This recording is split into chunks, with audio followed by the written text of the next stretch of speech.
Yo, what's up? This is Chaos, and you're checking out the illest website on the planet, boy. MVRemix. Peace. www.mvremix.com. Explain the reasons behind your moniker and its spelling. It basically comes back down to knowledge of self, which is this ability to kind of acknowledge the fact that you're on a quest in life, and that quest is to sort of figure yourself out. And once you figure yourself out, not that you ever come to this point where I got myself figured out, but you get to the process where you know that's the key to your evolution, is just being aware of yourself. And that's what I was trying to sort of like remind myself of, especially in the music industry. And you can get caught up in so many other people's ideas of what your motive should be. That it was just a reminder to me to stay true to what I wanted to do, which was to know myself a lot better, you know? Yeah, definitely. Kind of sparking off from that, talking about what other people in the industry want you to do. How do you feel about what's been going on with Canadian hip hop recently with regards to sort of Swollen Members and the Rascals? Their latest releases have been geared very much more towards a mainstream audience as opposed to their core audience. What are your thoughts on that? Well, I mean, people grow, right? Mm-hmm. And guys do shows for 5-6 years with dudes coming up to them, asking them to smoke joints in small places all across the country, and then all of a sudden they make a wake up one day and just get bored of that. Yeah. People underestimate the ability of musicians to just get bored. It's not no big. Sometimes it's not a big concerted effort where they're like planning some global takeover. It's just they're bored. They want to try something new. I think for both those bands, they already had considerable,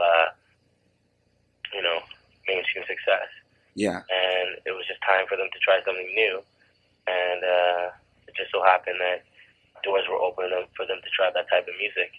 I think they can always go back to that, and they understood that. They understand that what we say core audiences. But I mean, your core keeps changing when you're a musician, so it's really hard for me to even relate to that idea of a core audience or only having a certain type of people like your music. I think that's not what music was created for. Mm-hmm. I think it was created for as a vehicle for us to grow, and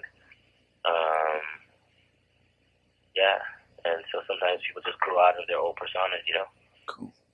Do you remember your first experience when you realized that your music had touched or affected somebody? Oh man, just that's mostly people just coming up to you on the street and saying, I was going through this, and after a while, I can't. It's hard for me to internalize all that because sometimes I wonder, you make something and you make it for a specific purpose, but then it affects other people in different ways. So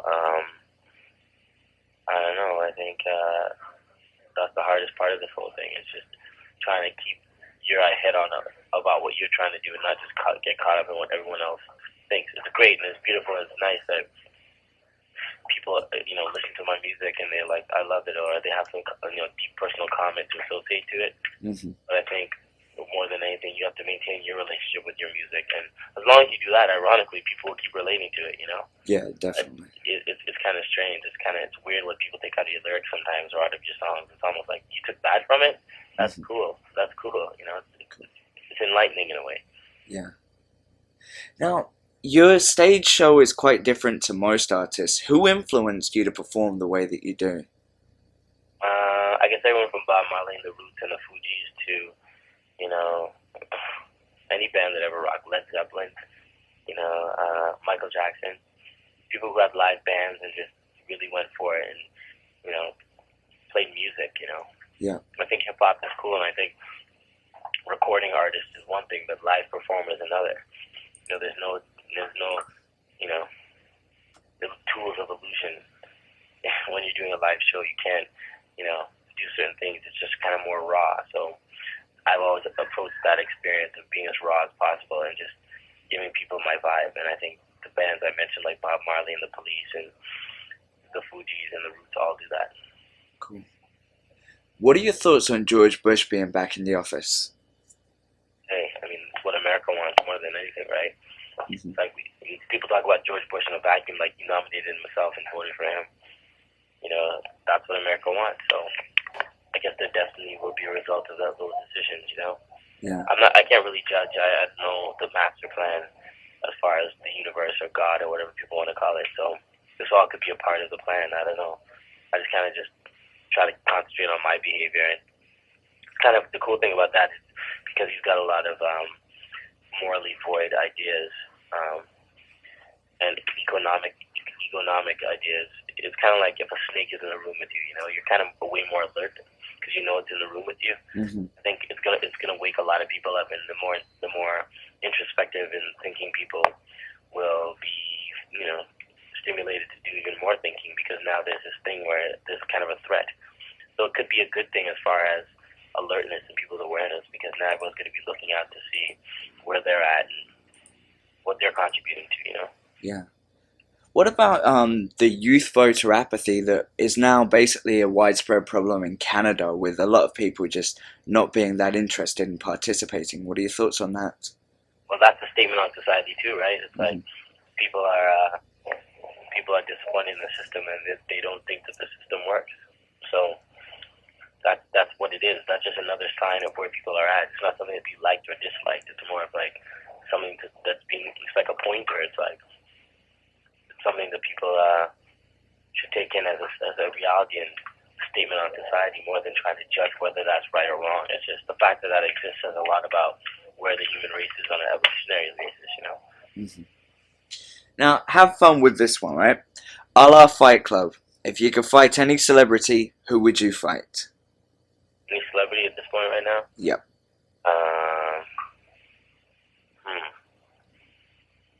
I've heard everything from Arnold Schwarzenegger to Gary Coleman and... Oh, man. Who would I fight if I could fight a celebrity right now?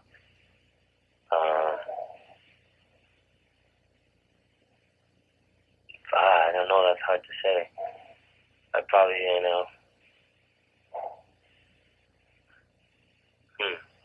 Maybe Michael Jackson. Any particular reason or just as a fun thing? Because hopefully, if we got in a fight, he'd have to be enraged and he'd get kind of raw. And I think that's all Michael Jackson needs to do right now musically, is get raw. Yeah. Like hopefully the fight wouldn't be the focus, but the emotion it took to get him to fight could inform his music, and then we'd have that guy back for a second, you know. Cool. Do you smoke weed for creative purposes? I smoke weed. So just to relax? Just more for awareness. I think it affects me. I'm really aware of myself. So that makes me more creative, definitely. But I'm not the type of person. I never smoked and then went and recorded music or made beats or anything. I'm kind of like, you know, I used to call that rap steroids, you know. Yeah, yeah. What are your thoughts on the near legalization here in Canada? I mean, yeah, it's like prohibition, right? At one time, alcohol wasn't legal either. It's like, you know, it's good that Canada is open to those things, and I think, you know, people should be free to make that choice and be able to control their own consumption of that and, you know, use their own rules and morals to judge how they're going to deal with that and what that chemical actually does to humanity, and if it's a hindrance or if it's a help. I think people should be able to make that decision as much as they can eat lettuce. Yeah. You know, it's from the ground and it's something that was put there.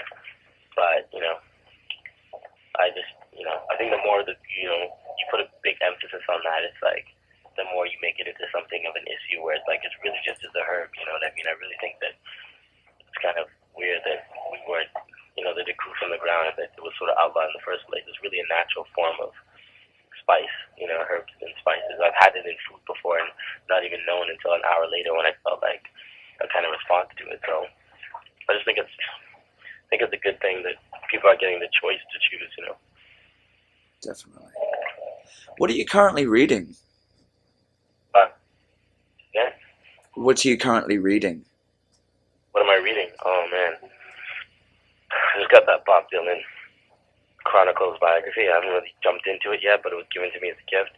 Mm-hmm. And I'm also looking at a book called Awakening of Intelligence by Jiddu Krishnamurti, who was a philosopher that died in the early 80s, mid 80s, but he was doing his thing through the 70s. He just talks about self-awareness and, you know, anti-guru ideas and things about just being into people, you know. Who are your favorite icons in Canadian hip-hop and why? None. Okay. None. I think because I'm grown up that's part of growing up. You lose your heroes because now you're critical of your heroes. It's a natural process. It's not because I don't like somebody or I don't respect people. I respect everyone from Maestro Fresh West to the Dream Warriors to the Rascals to whoever. But as far as icons, I don't really look at it like that. Okay. What are your thoughts on artists like Kanye West? Awesome. I think it's amazing what he's doing. I think that the fact that he's been able to make great music melodically, musically, and also say something of substance is the best thing about him.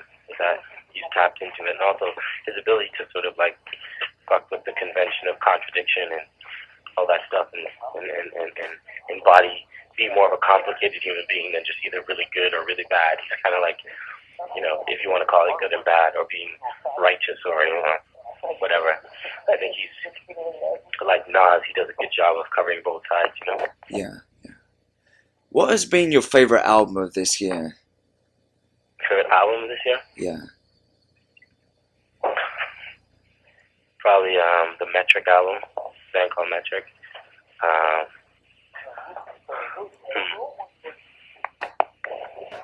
Another guy by the name of Pete Elkis, Canada. Those are the two albums I kind of been listening to lately. Leslie Feist, definitely. Cool. Aside from promoting Joyful Rebellion, what else have you been working on? A lot of secret things I can't speak about.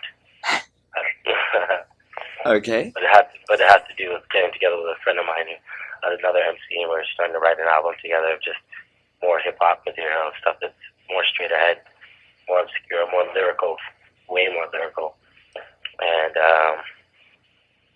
starting that up and sharpening my skills back as just an MC, and just trading off between another MC is just fun too. So we're actually starting to work on that. Cool. Now, do you have any last words for your fans or potential fans that are going to be reading this? Yeah, man, there's no rules anymore. There's like this whole preposterous posing thing of I'm a hip hop or I'm a funk guy or I'm a metal guy. It's like that's over. It's like people need to get open to all music and share and realize that's the only way things are going to get better. And I think that's what my album is essentially about, just getting rid of this whole going to the music store to buy music that, is a soundtrack to whatever lifestyle you choose to choose, as opposed to just loving all lifestyles and trying to embody them all. And that's not a judgment. If someone's at that point where they just like rock music and that's all they want to listen to, that's definitely not judging that, but I'm just saying, in my mind, from where I'm at, kind of through with that whole thing of just only liking one thing,